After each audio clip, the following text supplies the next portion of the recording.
आहे।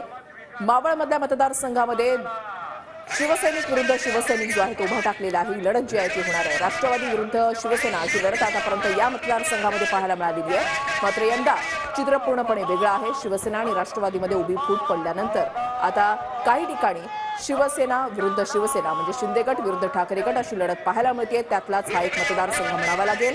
मावळमधील दृश्य आपण या ठिकाणी पाहताय। मोठ्या संख्येने कार्यकर्ते जे आहेत त्या ठिकाणी उपस्थित आहेत, पदाधिकारी उपस्थित आहेत आणि मोठं शक्ती प्रदर्शन या ठिकाणी मावळमध्ये केलं जात आहे। श्रीरंग बारणे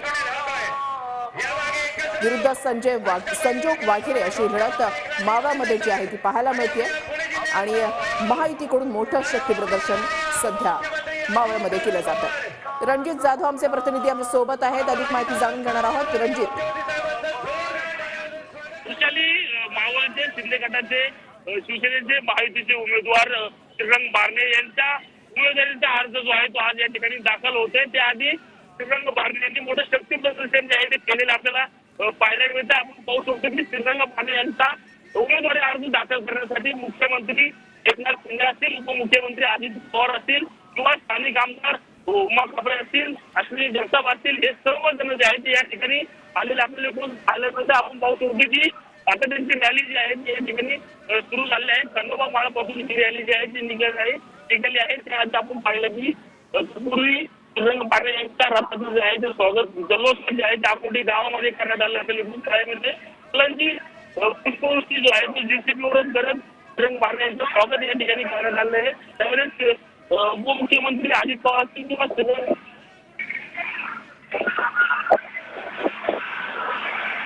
नक्कीच रणजित, तुम्ही असंच आपल्या सोबत राहा।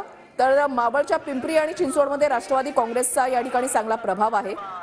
अजित पवारांचं काम या ठिकाणी चांगलं आहे असं जाणकारांचं म्हणणं आहे। त्याच्यामुळे या ठिकाणी मावळ मतदारसंघामध्ये अजित पवार गटाची साथ जी आहे ती आता शिंदे गटाला मिळालेली आहे। त्याच्यामुळे याचा फायदा जो आहे तो श्रीरंग बारणे यांना होऊ शकतो असं म्हटलं जातं, असा दावा जो आहे तो केला जातोय। पश्चिम महाराष्ट्रामधील पुणे ते कोकणामधला रायगड जिल्ह्यापर्यंत मावळ मतदारसंघ जो आहे तो पसरलेला आहे आणि लोकप्रतिनिधींचा दमछाक करणारा मतदारसंघ अशी मावळ मतदारसंघाची ओळख जी आहे ती निर्माण झालेली आहे आणि त्यामुळे मावळची लढत ही अत्यंत महत्त्वाची मानली जाते।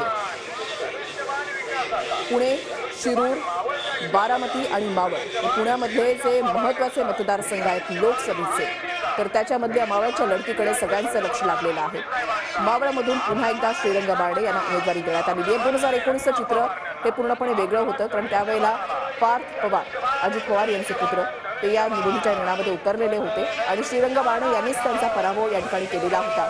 मात्र यंदा चित्र पूर्णपणे वेगळं आहे आणि त्यामुळे प्रतिस्पर्धी असलेले अजित पवार आणि श्रीरंग बारणे हे आता एकाच ठिकाणी आपण पाहतो। मुख्यमंत्री अजितदादा पवार हे स्वतः या रॅलीमध्ये सहभागी झालेले आहेत। मंत्री दीपक केसरकर, त्याचबरोबर प्रवीण दरेकर हे या ठिकाणी आपण पाहतोय की मोठ्या संख्येने शिवसैनिक महायुतीचे सगळे पदाधिकारी जे आहेत त्याच्या रॅलीमध्ये सहभागी झालेले आहेत। स्वतः उपमुख्यमंत्री अजितदादा पवार दादा दादा आभार मानतो।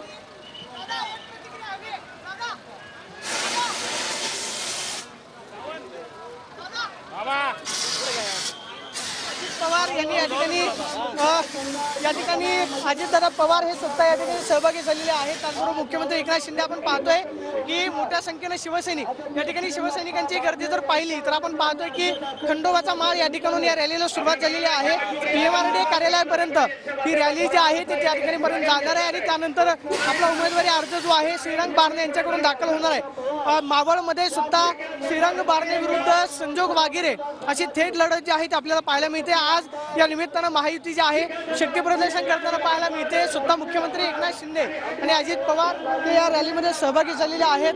2 वेळा श्रीरंग बारणे जे आहेत त्या मतदारसंघामधून खासदार झालेले होते। विशेष म्हणजे 2019च्या निवडणुकीमध्ये अजित पवारांचे पुत्र पार्थ पवार यांच्या लढवत श्रीरंग बारणे यांनी पार्थ पवारांचा पराभव करत खासदारकी जी आहे ती मिळवलेली होती, मात्र आपण पाहतोय की यावर्षी महायुती एकत्र आलेली आहे आणि अजित पवार हे महायुतीसोबत आलेले आहेत। त्यामुळे आपण पाहतोय की स्वतः अजित पवारच आज श्रीरंग बारणे यांच्या प्रचाराच्या निमित्तानं, उमेदवारी अर्ज भरण्याच्या निमित्तानं या रॅलीमध्ये सहभागी झालेले आहेत। मोठा उत्साह या ठिकाणी महायुतीच्या कार्यकर्त्यांचा पाहायला मिळतोय। या मतदारसंघामध्ये महाविकास आघाडी विरुद्ध महायुतीमध्ये नेमकं कोण बाजी मारतं हे पाहणं महत्त्वाचं असताना मात्र आपण पाहतोय की मुख्यमंत्री एकनाथ शिंदे आणि उपमुख्यमंत्री अजितदादा पवार या रॅलीमध्ये सहभागी झालेत। Camera person Sushant Raut, Pradeep Kapse, TV9 Marathi, Pimpri Chinchwad. तर मावळमधली दृश्य जी आहेत ते आपण या ठिकाणी पाहतात। श्रीरंग बारणे यांच्याकडून मोठं शक्ती प्रदर्शन या ठिकाणी केलं जात आहे। एकनाथ शिंदे आणि अजित पवार यांच्या बंडामुळे मावळमध्ये आता मोठे बदल जे आहेत ते घडल्याचं यंदाच्या निवडणुकीमध्ये पाहायला मिळत आहे। 2019 मध्ये चित्र पूर्णपणे वेगळं होतं। अजित पवार यांचे पुत्र पार्थ पवार या ठिकाणाहून राष्ट्रवादीकडून निवडणुकीच्या रिंगणामध्ये उतरलेले होते। आतापर्यंत ज्या 3 निवडणुका मावळ मतदारसंघामध्ये झालेल्या आहेत त्याच्यामध्ये शिवसेनेचंच वर्चस्व जे आहे ते पाहायला मिळालेलं आहे। प्रमुख लढत जी आहे ती शिवसेना आणि राष्ट्रवादी या 2 पक्षांमध्ये या ठिकाणी पाहायला मिळाली। मात्र यंदा पूर्णपणे चित्र वेगळं आहे, कारण शिवसेना आणि राष्ट्रवादी काँग्रेसमध्ये उभी फूट पडल्यानंतर शिंदे गट, अजित पवार गट महायुतीमध्ये सहभागी झालेला आहे आणि अनेक ठिकाणी म्हणजे राज्याच्या वेगवेगळ्या भागांमध्ये 48 मतदारसंघांमध्ये काही मतदारसंघ असे आहेत ज्या ठिकाणी शिंदे गट विरुद्ध ठाकरे गट अशी लढत पाहायला मिळते। अजित पवार गट विरुद्ध शरद पवार गट असे उमेदवार जे आहेत ते उभे टाकलेले आहेत आणि त्याच्यामधलाच एक मतदारसंघ म्हणजे मावळचा मतदारसंघ म्हणावा लागेल, कारण या ठिकाणी 2 शिवसैनिकच एकमेकांच्या समोर जे आहेत ते उभे टाकलेले आहेत। श्रीरंग बारणे ते आता विजयाची हॅट्रिक करणार का यंदाच्या निवडणुकीमध्ये ते पाहणं महत्त्वाचं असेल। विजय माझाच होईल असा विश्वास जो आहे तो श्रीरंग बारणे यांच्याकडून व्यक्त करण्यात आलेला आहे। शिंदे गटाकडून श्रीरंग बारणे यांच्यावर पुन्हा एकदा विश्वास दाखवत त्यांना उमेदवारी देण्यात आलेली आहे।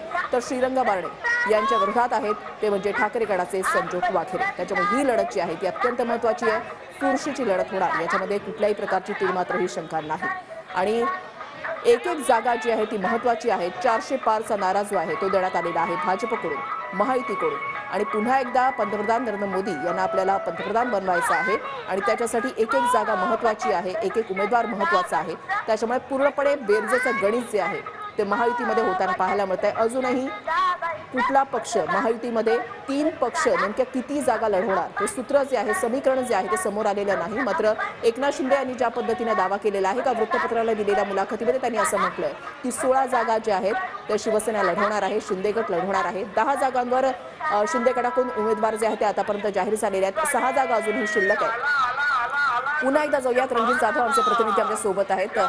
रणजित, आपण पाहतोय की रॅली निघालेली आहे, मोठं शक्ती प्रदर्शन या ठिकाणी केलं जात आहे।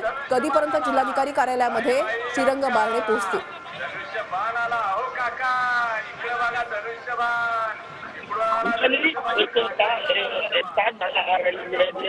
सुरू आहे मावळचे आज उमेदवारी अर्ज दाखल करत आहेत।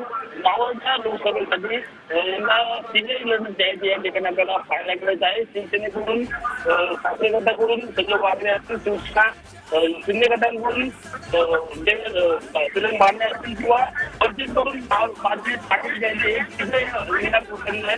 तिन्ही लढत जी आहे त्या लढतीची सुरुवात जी आहे ती श्रीरंग बारणे यांनी केलेली आपल्याला इथून पाहायला मिळतं। मोठं शक्ती प्रदर्शन करत त्यांनी अर्ज दाखल करण्याला जाण्यासाठी रॅली करायची सुरू केलेली आपल्याला पाहायला मिळतात। या रॅलीमध्ये राज्याचे मुख्यमंत्री एकनाथ शिंदे असतील, उपमुख्यमंत्री अजित पवार असतील किंवा स्थानिक आमदार असतील हे देखील या ठिकाणी सहभागी झालेले आपल्याला पाहायला मिळत आहे। आपण गेल्या काही दिवसापूर्वी पाहिलं तर राष्ट्रवादी काँग्रेस असेल किंवा भाजप। बरोबर, नक्कीच धन्यवाद रणजित दिलेल्या सविस्तर माहितीसाठी।